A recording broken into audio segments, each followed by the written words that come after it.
What are power animals and spirit guides? Hello, I'm Paul Chek, holistic health practitioner, Native American Council medicine man, and spirit guide, and I'm very excited to share this presentation with you.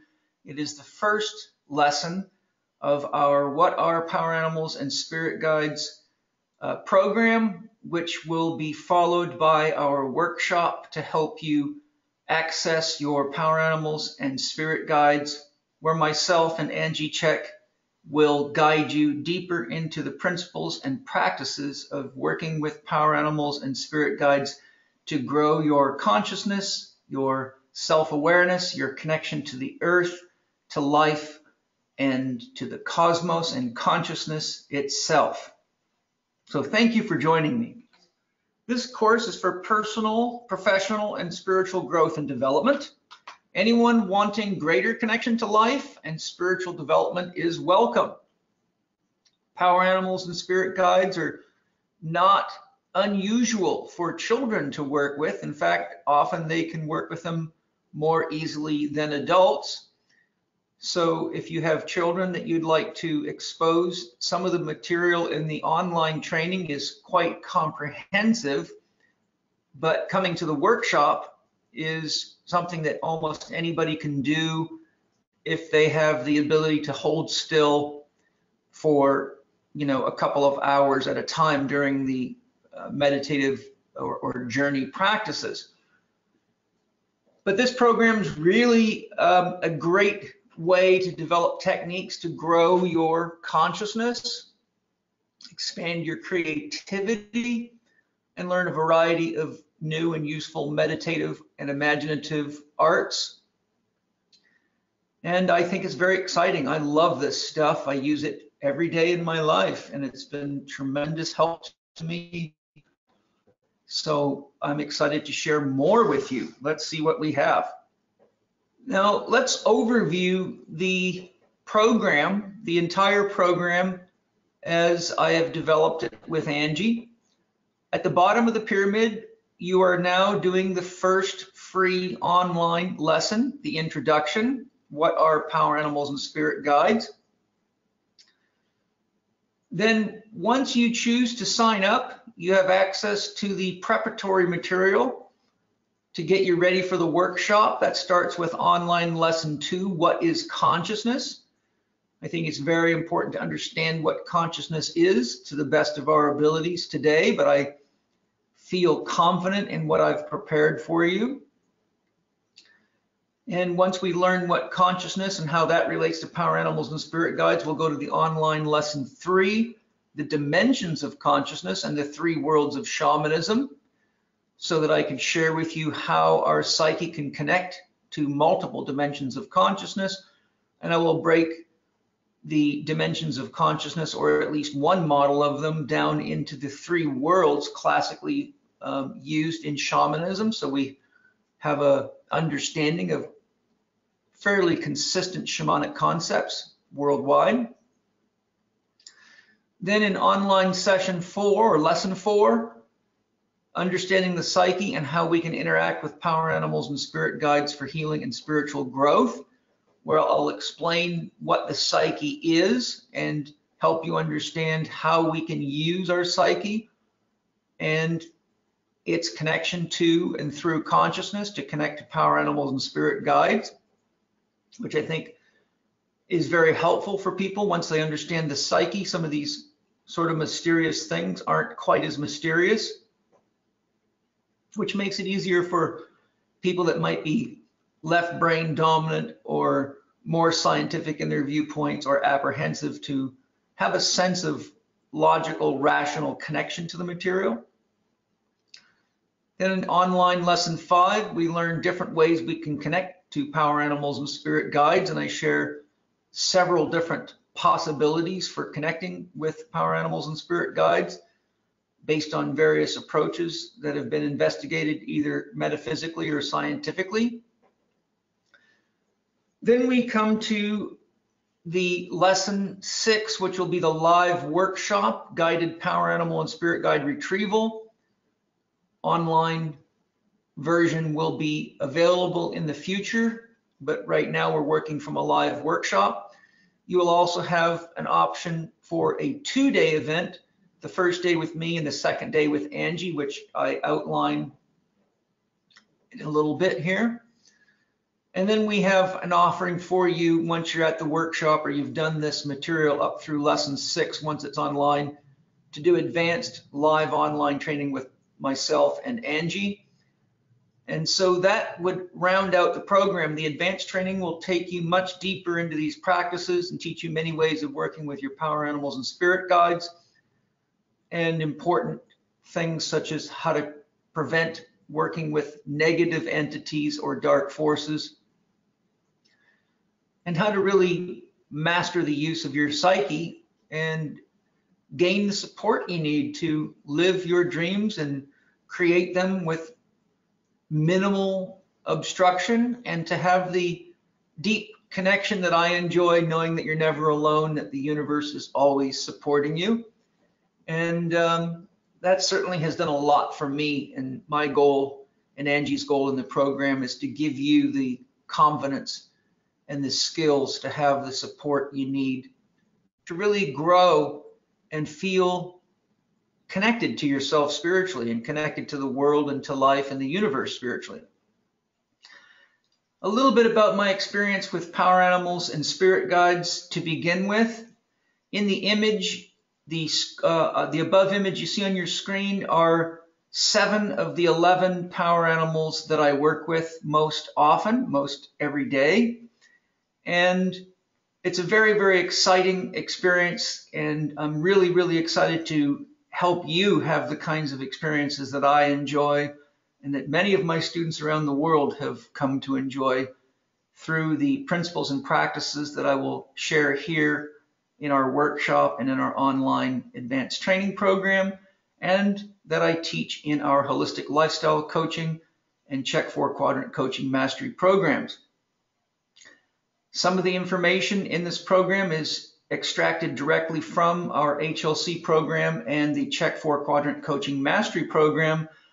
So if you like what you experience here, you will probably also be fascinated to find that there is a lot more available to you for both developing your skills as a holistic lifestyle coach and or a holistic 4-quadrant coach, so that you can help yourself grow and help others grow to experience and live their dreams fully.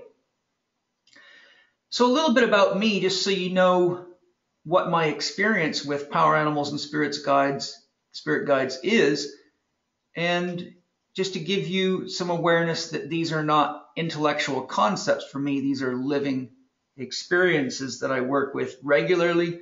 And in fact, much of the information in my program has come through meditative access, intuitive access, and connection to both power animals and spirit guides, which have led me to look into certain things, have given me clarity on things, and helped me understand mysteries that prior to my interaction with power animals and spirit guides eluded me, and I could not find the answers to deep questions in books or other intellectual resources. So a little bit about me. I was raised on a farm.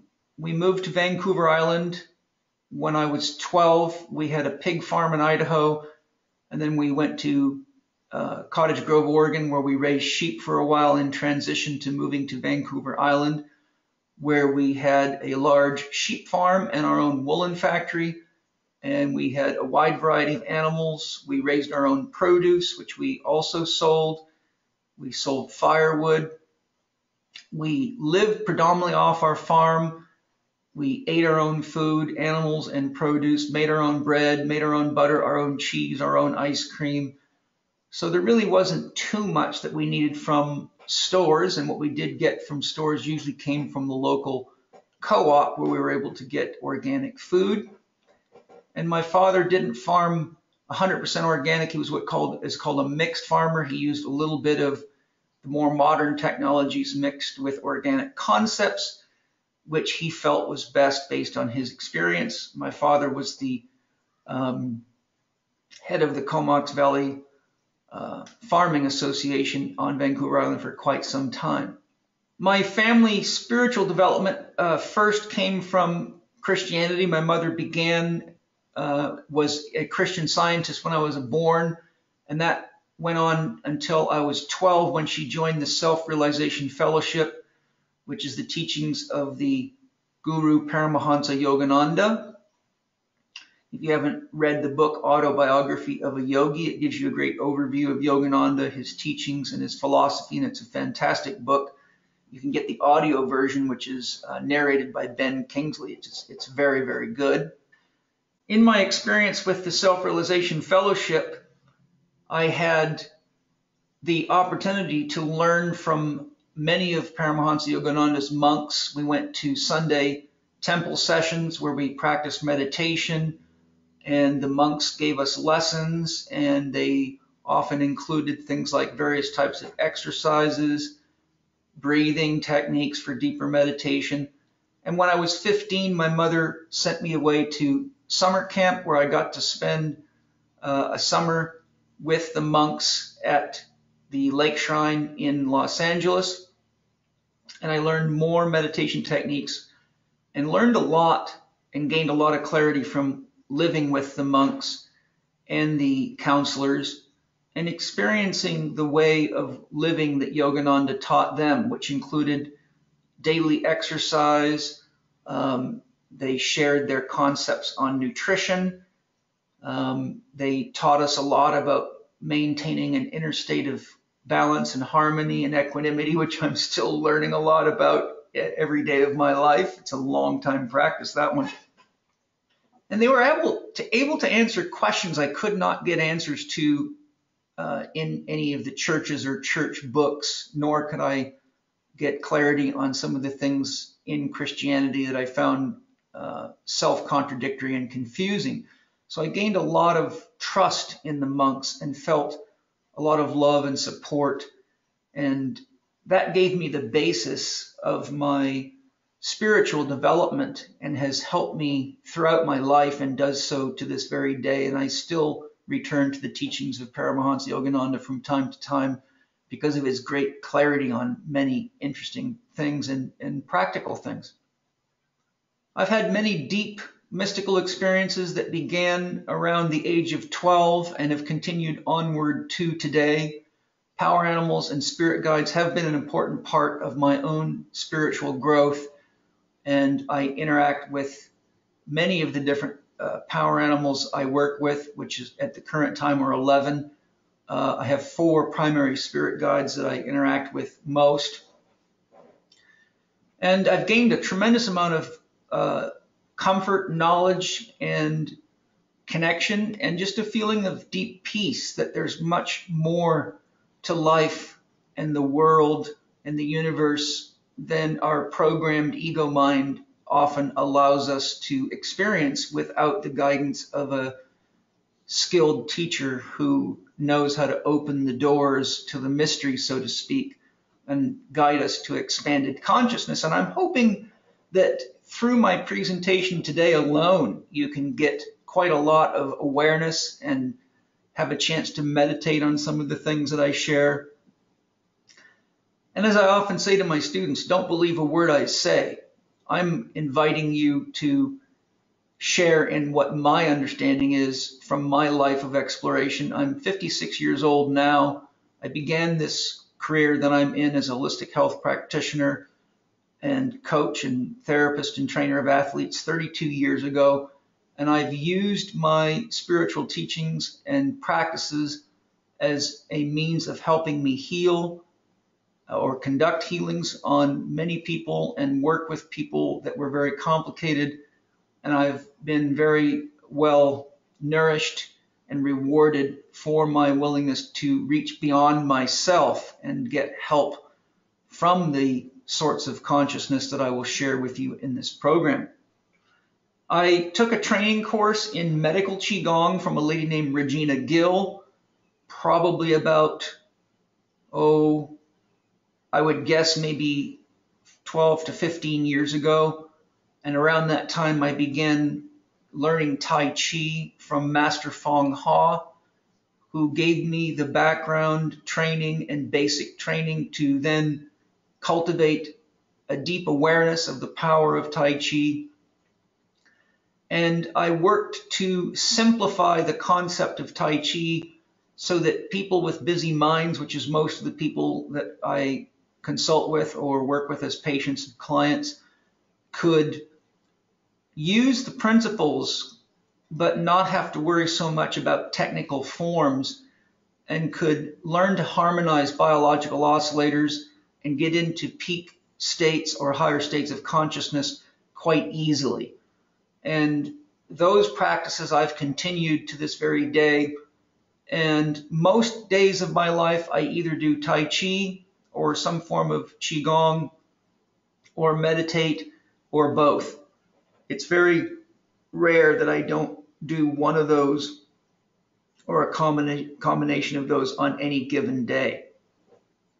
So I've had quite a lot of practice with these principles, and as I shared, I began learning these things at age 12. So they're not new concepts to me, and I can tell you I've been richly rewarded, as have my students who have practiced the methods that I've shared with them and the teachings from many other masters that they've come across, people like Fong Ha and others. I've spent my life studying all things holistic health, including consciousness. My research and the methods that I've synthesized in practice are the basis of all Chek Institute teachings. So what I'm saying there is, not only have I been a very active therapist, studied anatomy, physiology, kinesiology, psychology, religion, philosophy, science of religion, science of philosophy, etc., I have worked with things like medical Qigong and meditative practices and energy healing practices, and conducted more healing ceremonies than I can count, largely through either my own practice or Holistic Lifestyle Coach level 2 and 3 trainings. I'm sharing that these are not just things that I do personally and exclude them from my life. They're things that I do with the emphasis of growing myself, but also helping others who come to me either for education through the Institute in my classes, or with body, mind, or emotional or spiritual challenges that need help and guidance. And I teach them the basic principles of how to live well and how to use their inner consciousness and learn techniques like Tai Chi, Qigong, meditation, and various other methods of connecting, whether it be art therapy, working with archetypes, active imagination, and things like that. I'm a medicine man and spirit guide through the Native American Council, which I have been for approximately 12 years, and I have conducted quite a number of healing ceremonies, either for individual clients or for groups over the years. And I do have awareness of and use the principles and practices of Native American Indian philosophy as a medicine man and spirit guide. And those principles and practices are quite inclusive of the overall methods I teach in the Chek Holistic Lifestyle Coaching Program. And there are some elements of that in the Chek 4-Quadrant Coaching Mastery Program as well. I think it's very important to remember that the native approaches are the roots of a lot of things that we don't realize are native today. Good research and scholars, for example, show that what we call religion today actually first began as shamanism.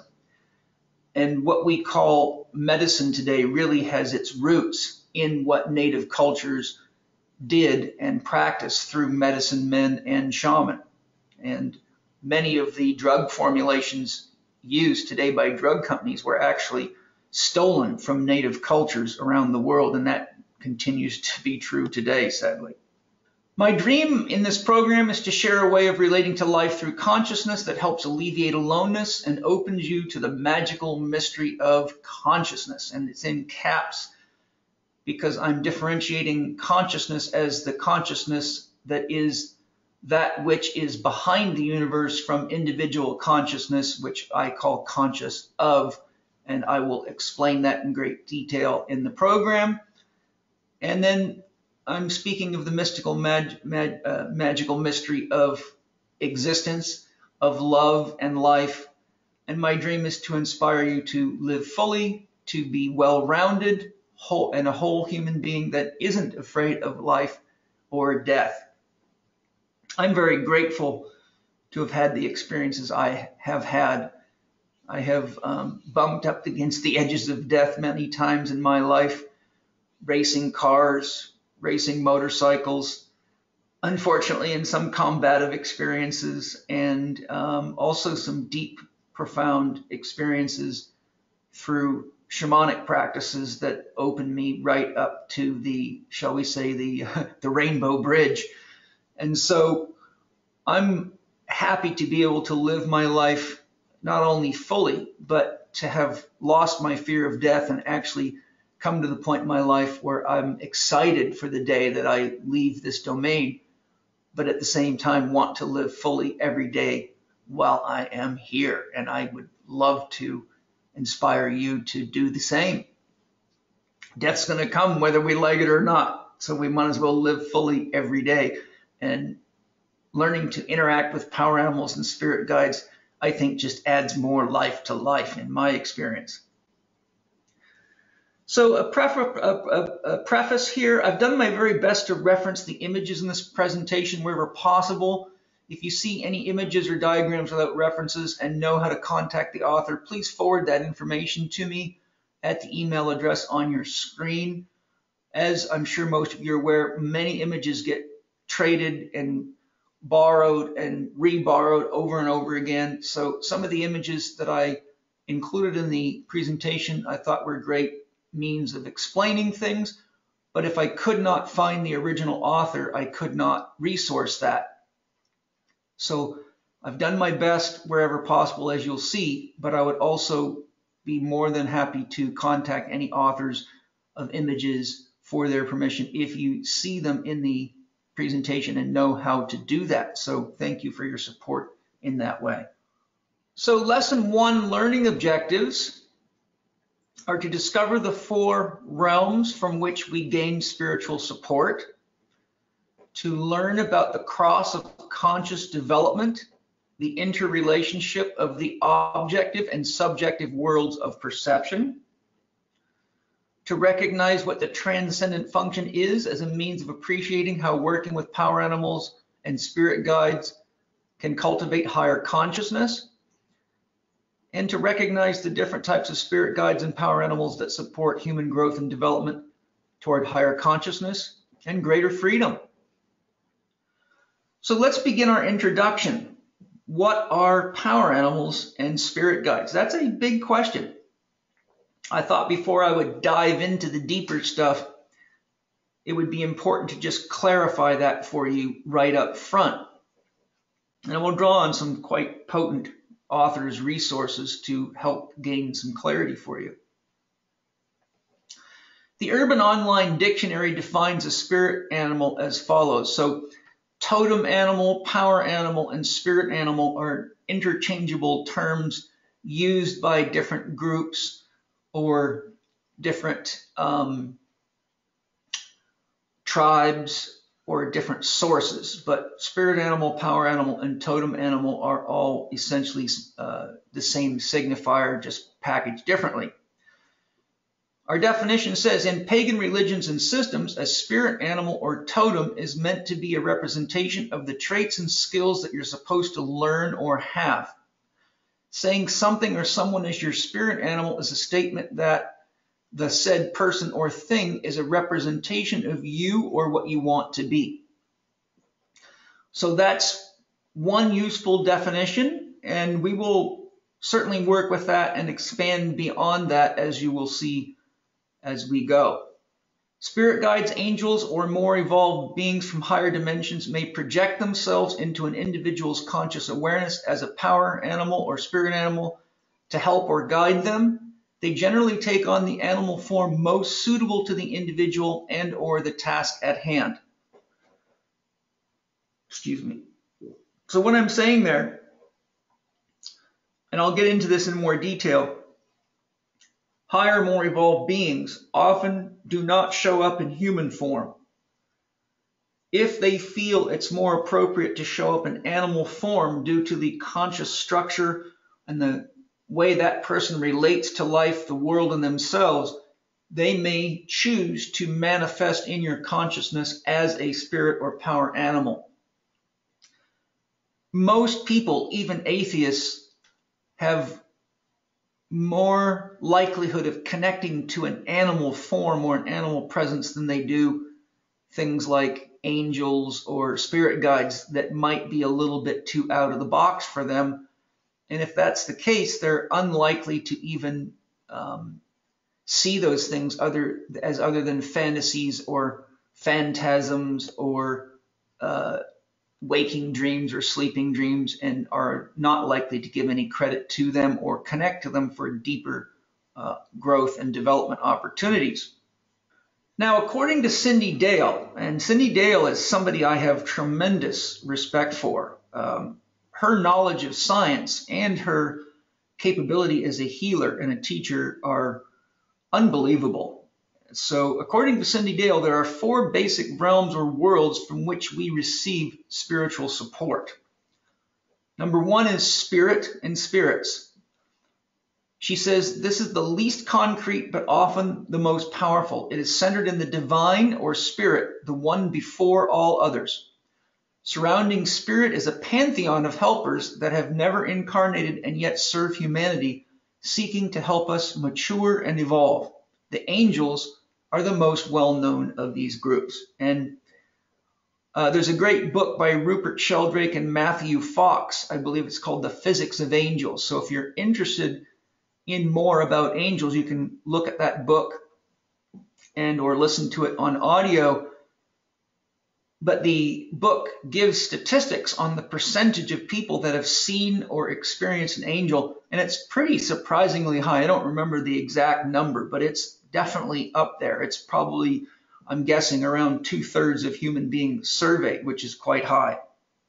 Next, we have the energy world. The energy world consists of spheres or beings that operate in various dimensions or zones. These primarily interact with our energetic systems. They might include a 5th dimensional being that is capable of expanding our thinking, or a former sorcerer who now exists on a different plane, or one more heavenly than earthly. In other words, out of the material dimension. Possibilities can also encompass beings from other planets or universes that operate from a different frequency or at a different frequency than humans do. Now, when she uses the term universes there, the word universe, uni means one, verse means song. When someone uses the term universes, it usually means they're oriented toward a multiverse philosophy, which is now well looked into in physics and quantum physics, particularly such as string theory, where there's a belief that there's multiple universes or dimensions in which there could be entirely different universes. And I'll actually show you some very interesting images to point out that what we perceive is basically what we can perceive based on our sensory systems or our capacity to engage with consciousness, and that usually we tend to believe only what we can perceive and think that there's nothing else. So she's using the word universes because I'm quite confident she's oriented to a multiverse philosophy, if you will. Nature. In the everyday beauty of nature, we find herbs, flowers, minerals, and foods that serve as everything from antidotes for illness to sacred medicines that bestow vision, such as psychedelics. There are the companion animals that provide unconditional love, and the elements such as water and air that we need for survival. And I will show you pictures of spirits that fit that category. Many natural objects, forces, and beings are also infused with their own individual spirits, which healers have traditionally called upon for assistance. And an example of that would be crystals and gemstones. For instance, a shaman of yore might summon the overarching spirit of owls for wisdom, or turn to the elemental force of fire to burn an infection out of a patient's body. And For some of you that might sound strange, but healers do these types of things all the time. It's very commonplace for them. And in my own work as a healer, I have used these elemental forces to channel them through me into someone to help them. Then we have the human realm, which is our fourth realm, if you will. We can turn to the human realm for love, kindness, and healing, starting with the people around us. We can turn to another or even ourselves for healing. When we turn to another or even ourselves for healing, we're engaging with the very real power of love for a higher purpose. And personally, I think love is the highest, most potent source of conscious experience or healing there is. It is the underpinnings of all that we experience. And in my holistic lifestyle coach and Chek 4 quadrant coaching program, I go much deeper into what love is and my experiences with and understanding of that, so people can have a more tangible understanding of what love is. Not everyone within the human world is obvious or even concrete. This sphere also encompasses the spirits of the deceased who still linger on earth, such as our ancestors, saints and avatars, and the religious beings such as the Buddha, Kuan Yin, and Christ, who remain on earth to provide continual teaching and healing. Now, in this classification, those people just mentioned would fall into the category of a spirit guide. Now, I want to share the cross of conscious development. I learned about the cross of conscious development in my studies of Arthur M. Jung's work, who was the inventor of the Bell helicopter, or the helicopter as we know it today. And he left that field and took his time, energy, and money and developed an institute for the study of consciousness. And his teachings are very profound. He talks about the cross of consciousness as I'm sharing it here in his book, The Geometry of Meaning, if you're interested. It's a pretty deep book, just to warn you, if you're not into heavy reading. Now, those that have a hard time with the concept of spirit guides and power animals are typically oriented to the horizontal axis of conscious awareness, sometimes referred to as left-brainers. Yet they all dream, fantasize, imagine, but they tend to deny it as unreal instead of using these experiences as transcendental opportunities. And I will explain what a transcendental opportunity is as we go forward. So if we look at the cross, the horizontal beam relates to objective expressions of self, or objective expressions of life or the universe. This relates to the ego, or the sense of self, our self-consciousness, which is also related to our rational element. It's the axis that science is oriented to, and it's the realm of the objective, what can be weighed or measured. The persons, places, or things that we can see, sense, or experience objectively orient to this. So right now I'm looking at my computer. I can reach out and touch it. That would be something that would orient to the horizontal beam of the cross. On the vertical, we have subjective expressions of self or self. Self with a small s means yourself, such as your perception of self, your body, your ego. Capital SELF means an awareness that what you are is actually a conglomeration of the world itself, the elements, the solar system, the galaxy, the universe, and all that is. So at the vertical dimension, we have the unconscious or superconscious, neither of which you can weigh and measure objectively. We have other worlds, such as I will describe in quite a lot of detail, and we have the unrational. For many, it's very unrational to communicate with a power animal or a spirit guide. So when we're in the vertical dimension, we're now accessing the realm of all possibilities. It is transcendental. It's beyond the stone. It's beyond the planet. It's beyond what can be weighed and measured. It relates to love, values, feelings, empathy, compassion, purpose, and meaning. None of those things can actually be objectified. Like you can say, okay, here is 3 ounces of cornflakes or 1 gallon of water. Nobody can really measure how much love they're giving you. And even if they think they're giving you unconditional love, you may not perceive it that way. But if we say, here is an ounce of water, we can all weigh it or measure the volume, and it becomes objective and tangible. So it's something on the horizontal expression, but the vertical expression does not lend itself to weights and measures. Yet I think all of us are aware that love is important to life.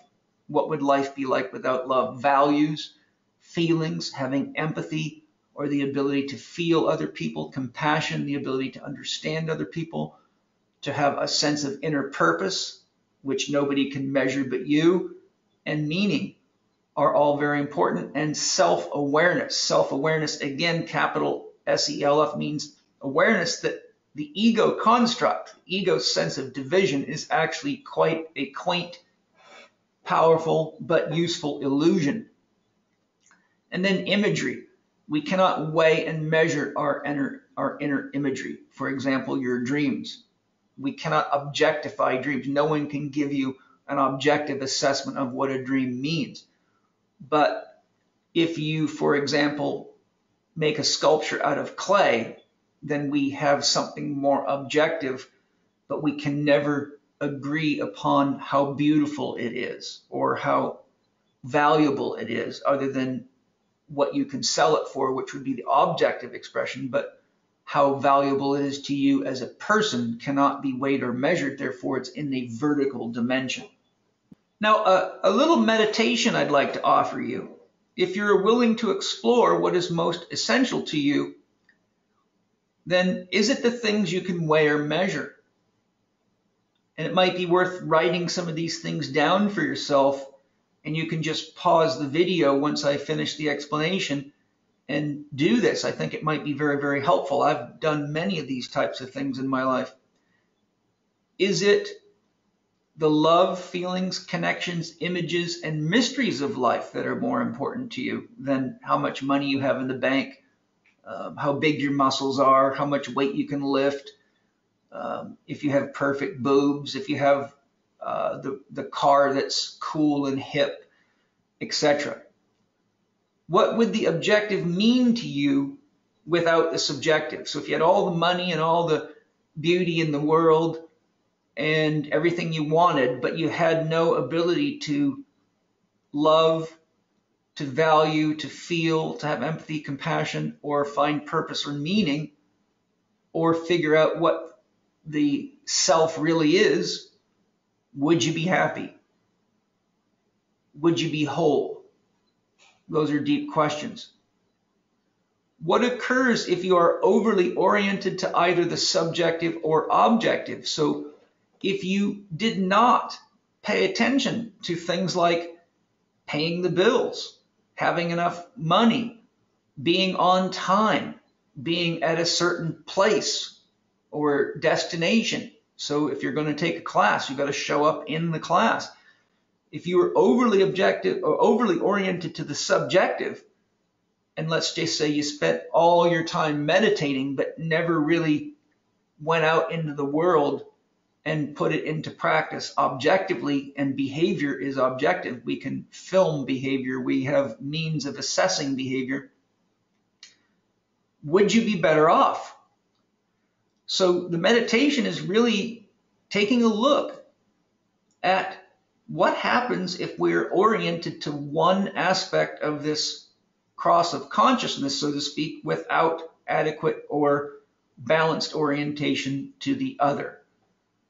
Power animals and spirit guides are expressions of the vertical dimension, and they are actually things that are poo-pooed by people that are overly oriented to the objective beam of this cross. We need both kinds of people for sure, but to be a well-balanced, well-rounded individual who can optimize their chances of living their dreams fully, being healthy, and supporting others in doing the same, we need to have a balanced orientation on both aspects of the subjective and the objective. This course is about how to use the subjective more effectively to support your pursuits of the objective, be it building your business, being a better therapist, a better coach, a better friend, a better parent, a better lover, etc.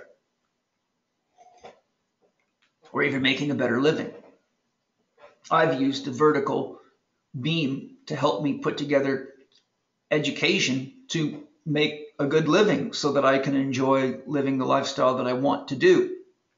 So there is no better or worse. It's just in order to fully cultivate objectively, such as making a living, we can go much further if we use the subjective, because that really relates to inner guidance.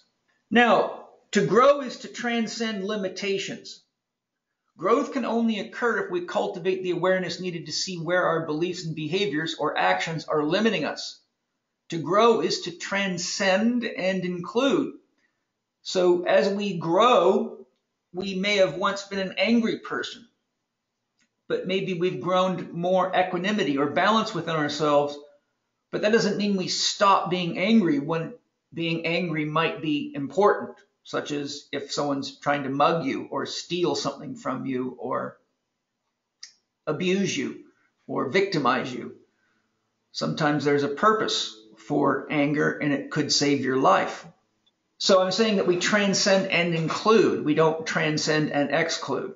So too much fixation on the objective or horizontal limits us to materialism. Too much fixation on the subjective or vertical limits our ability to be active co-creators in the world.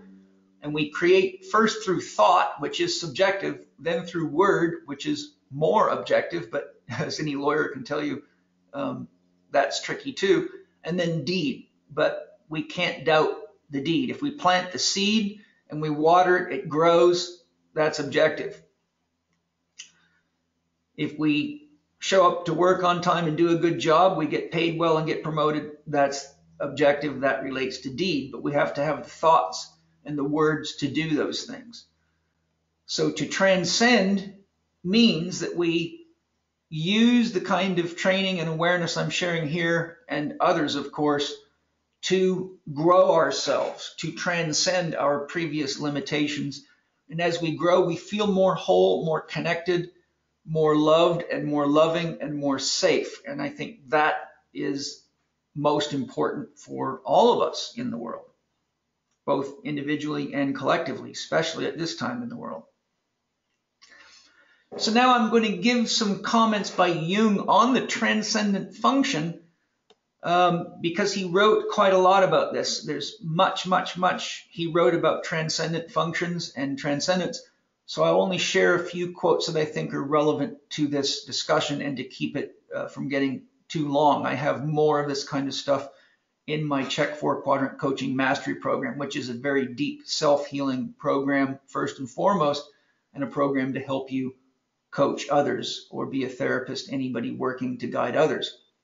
Jung says the cooperation of conscious reasoning with the data of the unconscious is called the transcendent function. So there you go. Let's read that again. The cooperation of conscious reasoning, we'll call that kind of left brain oriented, with the data of the unconscious, more right brain, is called the transcendent function. This function progressively unites the opposites, such as good and evil, should and shouldn't. God loves me, God will burn me in hell. Those things create tension in people. Psychology makes use of it to heal neurotic disassociations, but this function had already served as the basis of the Hermetic philosophy for 17 centuries.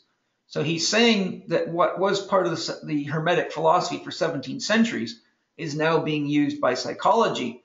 If you're not familiar with the Hermetic philosophy, it is the basis of alchemy. And I find alchemy to be amazing and free of a lot of, well, pretty much all religious dogma, which is, for me, very, very important, especially when you consider how much pain is created by misunderstandings of religion and religious motivated warfare, which is the #1 source of warfare in the world. So if you're not familiar with alchemy, you might want to look into it. Jung was truly a psychological and spiritual alchemist. Jung further states the whole process is called the transcendent function. It is a process and a method at the same time. The production of unconscious compensations is a spontaneous process. The conscious realization is a method. The function is called transcendent because it facilitates the transition from one psychic condition to another by means of mutual confrontation of the opposites. So, for example, he says the production of unconscious compensations is a spontaneous process. If someone says something to you, for example, they might say, well, your dress looks really nice today. But their intention may be supportive, but if you've been sexually abused by a male that looks like this male, your unconscious perception may be defensive, or you may feel that this person's being manipulative. So there you're going to have tension between the conscious perception and the unconscious perception. The conscious words, your dress looks nice, and the unconscious feelings that arise from that. When we learn to process this information and do what Jung calls hold the tension of the opposites instead of being reactive, we are then transcending that tension and learning to grow and be more aware, which is really a huge component of what today is called mindfulness training. Now, on the cross of development, I think this comment by Max Planck is a really good one. Most of you would know who he is, one of the most famous physicists that ever lived, quantum physicist as well. He said, there can never be any real opposition between religion and science, for the one is the complement of the other. Every serious and reflective person realizes, I think, that the religious element in his nature must be recognized and cultivated if all the powers of the human soul are to act together in perfect balance and harmony. And indeed, it was not by accident that the greatest thinkers of all ages were deeply religious souls. Now, that said, if you look into issues of spirit guides, things like angels and other types of beings, even demons, most religions are loaded with this kind of information. You have angels in Islam, you have angels in Judaism, and you have demons in those cultures or religions, and you also have the jinn in Islam and higher angels, and Muhammad himself was reportedly instructed in the creation of the Quran by an angel. So when you look at the number of people in the world that claim to be religious, it's very high. It's somewhere around 85% of the world population claims religious affiliation, most of which are practicing religions or philosophies that include the concepts of angels and other things that would fall into the category of spirit guides. So now let's look at types of spirit guides and power animals. So types of spirit guides, we have transcendent archetypes. An archetype, I will show, we'll go into archetypes in a significant amount of detail later on. But an archetype means original form or idea. So with regard to the types of spirit guides, we're going to start with transcendent archetypes. God, I spell God with capital letters to mean that which is unconditional, that cannot be weighed, measured, or defined. God is the equivalent of an absolute. You cannot weigh or measure an absolute. In consciousness, as I will show you, I'm using this here to mean not individual consciousness, but the consciousness that creates and is behind all creation itself, which is the source of the ground of being. So anytime we're reaching into God, not a God that you can identify that has rules or regulations, because that would be a relative God, but that which is before any idea or concept. To exemplify this, Lao Tzu says in speaking of the Tao, it is deeper than deep, it is blacker than black, it is older than God. God as a concept is a human invention. And if you look into a catalog of human ideas, and I have a couple of them here in my office, you can actually track the history of the human idea of God. So we're going beyond ideas. We're going into what is archetypal, primal, original. Angels of movement, and the angels of movement would be the forces of divine consciousness that are what inspire movement, which would go to Lao Tzu's philosophy of yin and yang, which we will look at more as we go. Space itself, angels of time, angels that act universally, archangels, and other classes of angels would fit into transcendent archetypes because they are not only transcendent to our human form, but they're there to help us go beyond limitations or transcend. These are non-sensory sources of consciousness. I think that's an important thing to point out. One of the reasons people have a hard time with power animals and spirit guides is because they're still trapped so heavily into their five senses and therefore into a materialistic state of being and consciousness that if they can't see it, touch it, smell it, or weigh it, it doesn't exist to them. But that's a fairly narrow perception of what life is and what the universe is, particularly today with quantum physics, because quantum physics shows beyond a shadow of a doubt the deeper you go into an atom, the less there is there. And really, atoms are light in an entangled relationship spinning around itself to create matter, as sort of a summarized concept. And what we think of as matter is really actually energy and information. And at its basis, the deeper you go into it, the less there is there. And you just get to the state where you have energy popping out of a vacuum spontaneously. So being overly oriented to the senses is actually to be tricked into the material world and not realize that everything material comes from that which is immaterial, just like we talked about the cross of the objective material and the subjective, that which is beyond the material, but creates the material. And later I'll talk a little bit more about this from different perspectives.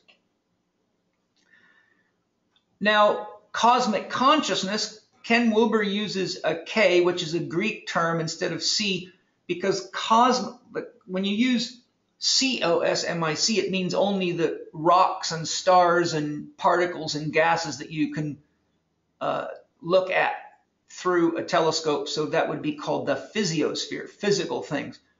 But cosmic consciousness means the physiosphere, the biosphere, the noosphere, or the sphere of mind, and that which is beyond comprehension, measure, or even thought. So it's a holistic approach to the word cosmic, and cosmic consciousness means the consciousness that I've referred to as consciousness with all caps equals self. So capital SELF, just as I said, the ego is a little self, and as we grow and mature, we realize the ego is an illusion and that what we are couldn't be without the support of the world and the people and the beings that support us in the world. Capital L SELF, as you see on the screen, is to take that one step further and to reach the consciousness that what you are requires the entire cosmos with a K, and you cannot be separate from it. So cosmic consciousness equals capital S, capital E, capital L, capital F. Transcendence occurs as consciousness progresses from the little self to the understanding of ourselves as an expression of the world, to an understanding of ourselves as an expression of the cosmos, or the consciousness from which it emerges. Now, going further, we have extraterrestrial or higher dimensional beings. Barbara Hand Clow identifies 10 actual dimensions. I'll show you that model. I have 9 on the screen, but there is 10 in the model. The top would be the 10th one. We have all sorts of excellent channeled information. We have all sorts of junk channeled information too out there, and one has to learn to discern these things. And in my online training program, I teach you how to discern spirits that are guiding you in ways that are positive and spirits that might be manipulating you. And I'll talk about the sources of those two classes. So we have examples such as Ra, the Law of One books by Ra, which are, in my opinion, excellent. Then we have Seth, we have Abraham by Exeter Hicks. Those are just a few of the many. I happen to have studied those ones and found them very good. We have sentient beings or entities that have evolved beyond humans on Earth. And we have humans that have transcended the Earth plane in their evolution and act as spirit guides or helpers to support human evolution. And as Cynthia Dale pointed out in her 4 classifications, those could even be your own ancestors. It could be your grandmother, your grandfather, or a deceased family member that is transcended but wants to stay in the earth plane to help guide you through dreams or whatever means they can get to you. And there's countless cases of that on record. Now, a meditation or exploration for you. Have you or do you experience guidance, inner knowing, or support from angels? Beings invisible to the naked eye or your senses, but that you know are there. Loved ones or relatives that have passed on. Now, I personally, was aware of angels from being first raised in Christian Science or Christianity. And angels are talked about in self-realization fellowship training as well. But I had not seen one until, I imagine I was about 37 or 38 years old. I can't remember. But I was conducting a healing in an HLC2 workshop, I imagine probably around the year 2004 or something like that. And I did an invocation prayer, which is a prayer which invites angels, higher forms of consciousness, spirit guides, healers, helpers, shaman, family members, or anybody that will come to support the healing of this person out of love. And in 3 separate occasions, I have had very profound experiences of angels coming. And the first time it was a bit tricky because I was so shocked that it momentarily paralyzed me, and I was conducting this healing ceremony with a whole room full of students and Dr. Cliff Oliver, who was helping me with the sound healing and other aspects of it. But in each of the times that I've had angels appear, yes, every time people came to me in shock and said, "Oh my God, Paul, did you see?" and would describe exactly what I was experiencing.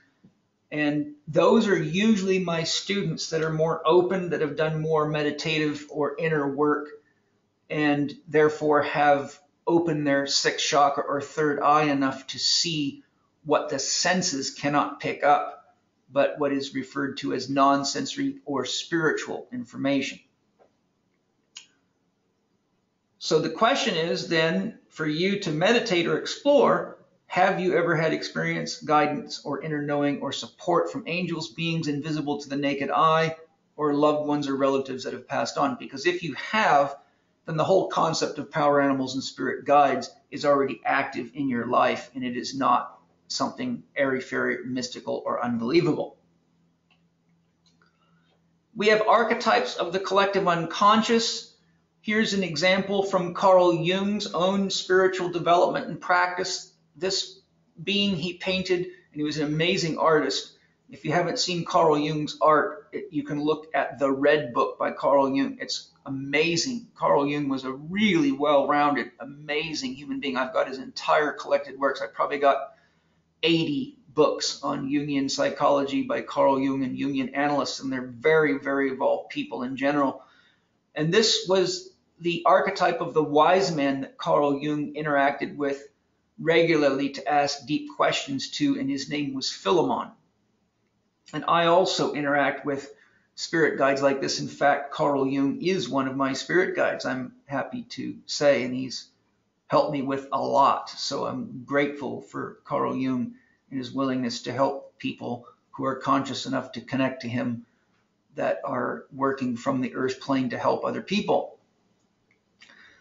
So examples would be archetypes such as the wise man, which is what you're seeing on the screen from Jung's perspective, the hermit, the warrior, the magician, the high priestess, the hierophant or spiritual teacher or guide, the emperor, the empress, justice, the devil, the star. These are all archetypes that are fairly common within the collective unconscious, which means the unconscious or the information that we're all using but is below the radar of our consciousness, yet still is very active and working through us. To grow spiritually has a lot to do with learning to bring the unconscious into the conscious so you can work with it objectively. We also have the major arcana of the tarot, which exemplify archetypal functions in the social mind of humanity or the collective unconsciousness. And in some sources, such as the Law of One books by Ra, the tarot archetypes, the major arcana, are actually depicted as facets of the mind of the galaxy and also the solar mind. So in other words, they're archetypes or active functions, or sometimes called strange attractors, or expressions of chaos in the form of strange attractors that guide us and inform us. And we will look more into archetypes later, but these can be legitimate sources of spiritual guidance. And I've worked quite a lot with the major arcana of the tarot and teach it in one of my mastery groups and have gotten a lot out of it. Then we have thought forms. A thought form is a nexus of energy and information, associations and experiences contained within the higher mind or superconscious, which means above consciousness, the collective consciousness, or social mind. A social mind happens whenever you have a group. So if you are on a football team and those athletes are working together, training together, playing together, socializing together, you will develop a group mind, which would be an expression of a social mind. Then you have the mind, for example, of a family. You've got the mind of a tribe, or the mind of a town or a city or a culture. We have the thought forms of great leaders, gurus, teachers, and other conscious entities. So, for example, Shiva, or Krishna, or Buddha, or Jesus. Anytime we are thinking of, or saying, or interacting with, or reading the teachings attributed to, we are tapping into the thought form of the collective of all the people who resonate with that thought or thought form. I think I mentioned this later in the program, but for example, if you look at the teachings of Ram Dass, he talks about how when he was working with his master in India and spent a lot of time chanting Om, at some point he began to hear echoes, like there was an infinite number of other beings chanting Om and droning over and over again, and it would go on even after he stopped chanting Om. And that's an example of tapping into the thought form by resonating with everyone that ever chanted Om and the consciousness of all those people combined as a thought form or a form of collective consciousness. So we can access the intelligence of many of the great teachers, leaders, beings, philosophers, etc., through thought forms, which actually become a form of spiritual guidance. That does not mean we do not need discernment, though, which is an important element of working with spirit guides and power animals, because just as there are positive thought forms, there are negative thought forms as well. For example, the archetype of the devil would contain the thought forms that have anything to do with acts of evil. Then we have higher dimensional beings or spirit guides that embody themselves as a power animal to communicate with you and guide you, as I mentioned earlier. Spirit guides often take the animal form that most speaks to your unique personality and needs, and possibly even your genetic makeup. In other words, if you're more cat-like, like a gymnast, you may have an affinity for power animals in the cat family, and if a spirit guide needs to reach you, they may take the form that not only fits you psychologically, but physically as well. Then we have conscious souls within the collective unconscious, such as ascended masters, gurus, and enlightened teachers from all walks of life, living or passed over. That is an artist depiction of Rumi, who's one of my most beloved and profound teachers, both in written form and through spirit guide access. I have had multiple interactions meetings with Rumi and asked him questions, and always found him extremely loving, supportive, and just an amazing, amazing human being. So examples would be Buddha, Christ, Muhammad, Rumi, Lao Tzu, the Virgin Mary, the Black Madonna, and others. Now, I want to bring out a point here. When it comes to thought forms, there is a lot of controversy, for example, over whether or not Jesus Christ actually lived. I won't go into the controversy on that. I've studied it quite extensively. But there's also controversy over whether Muhammad lived, and there's also controversy over whether Lao Tzu lived. So it just depends on which direction you look. It doesn't really matter, though. To the degree that the teachings attributed to somebody are helpful to you to grow spiritually, and other people are reading and interacting with them, there will be a thought form in the collective unconscious that you can interact with that will carry the thoughts, feelings, emotions, and experiences of those people, which will actually behave very much like Rupert Sheldrake's morphogenic fields, which we'll talk about a few segments down the road when I talk about how we can connect with these different types of guides and power animals. So that's a very important source of spiritual guidance and support and means of transcending. Then we have the spirits or devas of the land, of sacred places, the four directions, north, south, east, and west. Above and below would be the other two. Of the water, the sky, the sun, the stars, the planets, and the moons. These are two that I borrowed from Jeffrey Hodson's book, Kingdom of the Gods, which has all sorts of pictures that he was a clairvoyant, and he had a skilled artist create the artistic renderings of what he could see within himself. And the book is really quite amazing. And when I bought mine, I got it on Amazon for like $2.50. There was all sorts of them out there used. And Jeffrey Hodson was a very highly respected spiritual teacher and someone who I have great respect for, and is part of the tradition of theosophy. And I love his work.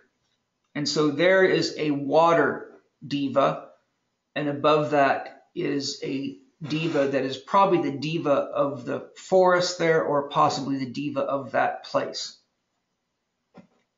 And I have interacted with these beings as well. I have to be into quite a deep state of meditation, usually after a half an hour of Tai Chi or more, or deep meditation, particularly if I'm out in nature. Then I can get relaxed enough and open my third eye enough to see these things. And also they can be more easily accessed with spiritual sacraments that help open the psyche. Then we have group souls. The group soul of any collective, such as a race of people, a culture, those practicing a specific religion, means of worship or philosophy, a tribe or a family. So the combined consciousness of any of those groups could be related to as a group soul. And we have individual souls, anyone alive or past who responds to your call for help and or with the potential to influence you. So as I mentioned earlier, maybe a relative, a grandparent, a grandfather, an uncle, an aunt, someone you feel an affinity with, a close connection to, and would recognize or be willing to connect to, for example, in a dream. And then we have types of power animals. Power animals represent a general grouping of conscious entities, from guides shape-shifting into animal form, as we've discussed, the spirit of a stone, the spirits of plants or animals, and including insects. Power animals can be insects. They're not just animals. Insects are part of the animal kingdom. So a lot of people are afraid of insects or don't like them, but oftentimes, strangely enough, when I do work for power animal retrieval, a lot of people find out that their power animal is one of the animals or insects that they most dislike, and that is because we usually need to gain the qualities from that animal or insect because we have fear around them, and fear is a blocking factor to transcendence into higher consciousness. Here's a beautiful quote by Carl Jung that once again shows why I love this guy so much. "The unexpected and the incredible belong in this world. Only then is life whole." Oh, great spirit. Now, many people, as I said, think power animals and spirit guides are BS. And I will quote Carl Jung: "Thinking is difficult. That's why most people judge." Most of the people that have these kind of opinions have not grown themselves beyond their intellect. And so they live a very scientific materialism type philosophy and are really stuck in matter, and often don't even keep up with quantum physics or even documentaries going into things like explorations of matter, the Hadron Collider, and subatomic particles and quarks, and all the many amazing things that come out of that, which strangely enough leads you right back to the mystical, which is what I love about modern science, is because it's actually becoming religion in its own way. That some scientists wouldn't like that, but you saw what Max Planck had to say about that. And one of my absolute favorite scientists, I actually have a picture of him right here in my office. I have pictures of some of my great inspirations, such as Houston Smith and Itzhak Bentov, and I've got a sculpture of Chief Joseph and others here. But David Bohm is just amazing. He says, "A great many people think they are thinking when they are merely rearranging their prejudices." So if I haven't lost you so far, then great, because I've got a lot more exciting stuff to share with you, and things that are really meaningful that took me a lot of inner work, study, practice, growth, and development to be able to bring to a state of palpability within myself that I can share these things with great confidence and not be in need of anyone else's agreement or not, because they're very, very real for me and have helped me help a lot of people through challenges in their life and get healthy. This is a beautiful comment by Rudolf Steiner, and Rudolf Steiner is also someone who I've studied extensively. I have about 170 books by Rudolf Steiner that have helped me tremendously, and I've had the Steiner philosophy woven into the Chek Institute philosophy for a very long time. So when it comes to spiritual development as transcendence, Steiner says, "No one can be born in the spiritual world with spiritual eyes without having first developed them in the physical world, any more than a child could be born with physical eyes had they not already been formed in the mother's womb." So what he's saying is that we have to grow our spiritual organs of perception through practice and development. Just like an athlete has to work at their specific skills to become good at what they do, and we have to work with our bodies to keep them healthy, to grow our spiritual skills and abilities. We have to work with the spiritual realm, which I'm classifying here as non-sensory information. Things that you can smell, touch, hear, and interact with are certainly spiritual if you understand the concept of top-down creation, or consciousness creating conscious of, or the immaterial manifesting as the material.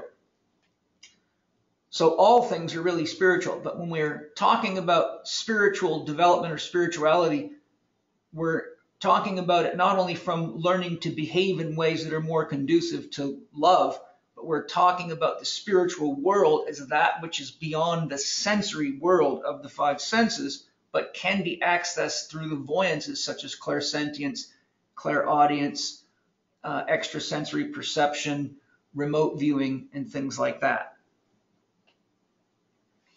It's also important to remember that our senses are very limiting. You can't hear a dog whistle, but dogs can.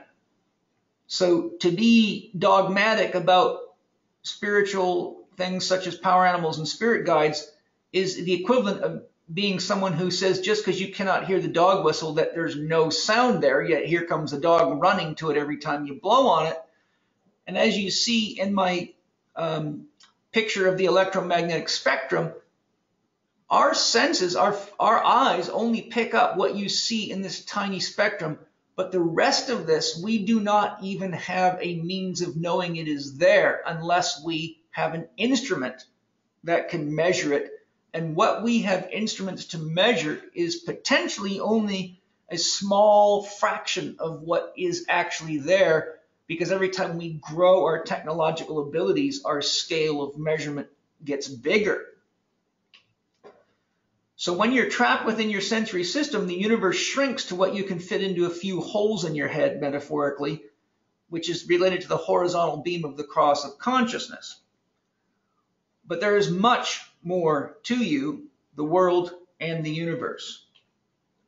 Your heart is the dog whistle of the soul, and power animals and spirit guides can hear your call. Are you ready to grow spiritually? I say your heart is the dog whistle of the soul, because spiritual growth isn't about intellectual accumulation. That would just be the process of the ego. Spiritual growth is really all about learning the truth of what you are, what we are, what life is, what the world is, what the universe is, and how we can love, live, and grow and support each other so that we need less polarities to be aware of what we are. We need less pain to wake us up, and we're more oriented towards sharing, co-creating, and living our dreams together, and less oriented towards huge defense budgets to destroy people and destroy the planet, which is a major concern, particularly because so many people are stuck on the horizontal beam of the cross. So again, your heart is the dog whistle of the soul. Your senses are very limiting. Spirit guides and power animals can hear the call of your heart. Are you ready to grow?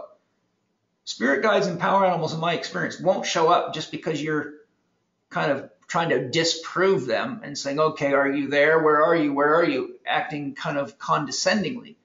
Only when your heart is open and you're acting out of love for yourself and others are you likely to interact with these beings at this level of consciousness. Ultimately, as I'll share in this presentation, power animals and spirit guides are not outside of you. Any such perception is a product of the ego's construct. Now, that's something that's going to take a little more explanation. But if you consider the fact that you couldn't be here without the world, and the world couldn't be here without the solar system, and the solar system couldn't be here without the galaxy, and the galaxy couldn't be here without the universe, then whatever you think is outside you is really you. And that's worth meditating on. We can't possibly separate ourselves from the earth, the universe, or consciousness. Therefore, power animals and spirit guides are ultimately intrinsic phenomena. The ego creates the illusion of separation. But when we work from our heart, not our head, then the barrier starts to come down, and it's quite profound. Through synchronicity, power animals and spirit guides may manifest as tangible experiences in your space-time reality. For example, you're meditating on or with your dragonfly power animal and a dragonfly lands on your body. Now, that might not be so magical in the summertime where there's dragonflies all around, but such synchronicities become undeniable when, for example, a dragonfly manifests in regions where they are not normally found or in the dead of winter, and these things definitely do happen for sure. Speaking of synchronicity, I remember studying a book of Carl Jung's teachings by Carl Jung, and he talked about being in Switzerland, and he was working with a lady who had had a dream that a golden scarab, I don't remember the exact name of the scarab, had come to her in her dream and was trying to interact with her and give her a message. And as she was telling him about the dream, the exact scarab that she was talking about flew into Carl Jung's window, hit the window, and ended up laying there on the window ledge, and Carl Jung collected it. And it turns out that those insects usually only show up in Egypt and other places that are warm and hot like that, and there's almost no record of sightings of them in Switzerland. So that would be a true synchronicity.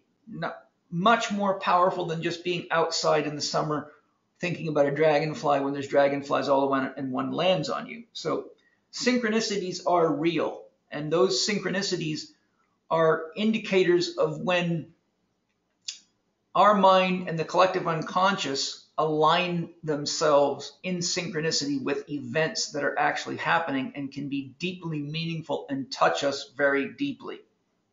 Another example of a synchronicity is you're thinking about a friend that you haven't talked to for several years, and while you're thinking about them, the phone rings and it's them, and you say, "Oh my God, I was just thinking about you," and they say, "Yes, I've been thinking about you too," and that's a synchronicity.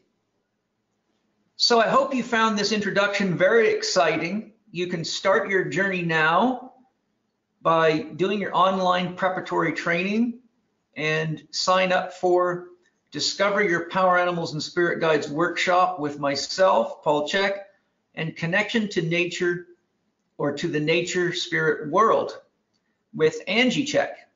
And you can see the link on your screen where you can go to sign up for the program. And I think if you enjoyed this lesson, you'll love the deeper lessons I've put online to get you ready so that by the time you get to the workshop, you have a solid working foundation in all the things I covered in the overview with the pyramid at the beginning of the introduction. So let's explore the learning objectives I will cover with you in the online lessons, lessons 2 through 5. We've just completed lesson 1, the free introduction. And this will give you a sense of what kind of training you will get into, and I'll just expand briefly over the pyramid that I did at the beginning of this presentation. So online lessons 2 through 5, learning objectives. Lesson 2, explore how consciousness expresses itself in and as creation as a basis for understanding what power animals and spirit guides are and how we can access them. Understand the difference between consciousness and conscious of. So we'll get into that in detail so that you have a good understanding of how it is that we're able to connect with power animals and spirit guides using consciousness, and I will help you understand consciousness at a deeper level.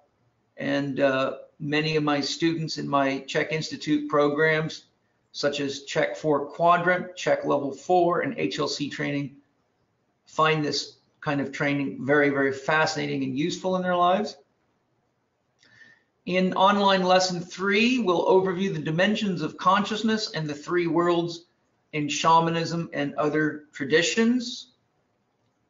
In lesson 4, we will get into understanding the psyche as essential to understanding how we can experience and work with power animals and spirit guides. So I'll show you how we as human beings interact with consciousness and become conscious of power animals and spirit guides by working with these sources of support that are typically outside the dimensions of our five senses in what is called non-sensory information, or often referred to as the spiritual realm, or the realm that creates the physical realm. In online lesson 5, we will look at a variety of ways in which the human psyche can interact with power animals and spirit guides for healing and spiritual development. And there I show you many different approaches and ways we can access power animals and spirit guides using different concepts, including scientific concepts, that allow us to have the same basic experience to gather support and helpful information, but to show you that there's different ways you can access power animals and spirit guides. The online lessons, in combination with the free introductory lesson that you are just now completing, culminates with the workshops that we're offering. The workshops will be put online as soon as we can get that done, but we're going to begin with the workshop so we can get feedback from the students and see how we can enhance the program before we put it all online. In the one-day live workshop with me, we will do a journey together. We'll do 2 journeys, but what we're going to do, the focus is opening yourself to the universe of wisdom and guidance within you. I'm going to teach you how to use things like essential oils, flower essences, breathing, and relaxation exercises to prepare for your journey, and we will actually do that in class. I'll give you practical tips for opening your third eye and improving inner vision. I will conduct an opening prayer, or invocation as it's often referred to in Native American healing ceremonies. Then we will journey into the lower world to meet your power animals. And once we've met your power animals, we'll do a little work together to record them, have some discussion about your experience, and then we will break for lunch. And then in the second half of the day, we'll journey to the upper world and meet your spirit guides. And your spirit guides will each have a gift for you that will become important, as you will see in class. And I'll finish with some tips for working with your power animals and spirit guides. We'll have a question and answer session, and we will end the day. You can see at the bottom of my screen once again where you can register, and the location for the workshops will be at the Chek Institute in Carlsbad, California. The second day, which is you can do either one or the other or both. The second day is Connection to the Nature Spirit World with Angie Chek, my amazing partner. And Angie is an instructor for the Chek Institute, a nutritionist, and a shaman with 3 years of advanced training through Michael Harner's Institute and with Michael Harner himself. So day 2 live with Angie Chek will offer simple songs that have been chanted by indigenous people to strengthen their connection to the spirit world and to eliminate pain in one's body. Using a simple ancient technique, you will also be able to enter a trance-like state to better access your intuition, opening the door to extrasensory perception or your extrasensory senses. The day will conclude with Angie teaching you how to get answers to all your questions from nature spirits. We will use the rattle and the drum to facilitate deeper connection and access to spirit. Angie says if you have a small hand drum or rattle, please bring it to class. Otherwise, we will provide as many as we can. Please also bring a pair of socks to be worn indoors when we're not outside. Angie's workshop will be at the same location, the Chek Institute in Carlsbad. So start your journey now. I hope you've enjoyed this introduction, and you're welcome to sign up and start your online preparatory training. And that's the way you do that, is you sign up for either my workshop, Discover Your Power Animals and Spirit Guides, or Angie's workshop, Connection to the Nature Spirit World, or both workshops. and we're very excited to share with you. We both do this type of work regularly and have a lot of experience with it, and I have helped many of my students and instructors master their connection to their consciousness, their psyche, and work with power animals and spirit guides. And I know Angie's done lots of power animal retrievals and spirit guide work. So we're both very confident that we can really support you in expanding your spiritual connection and your sense of connection to the universe and to nature and the world and to people, and support your journey to creating your dreams each day fully. So look forward to seeing you. So thanks for joining me today.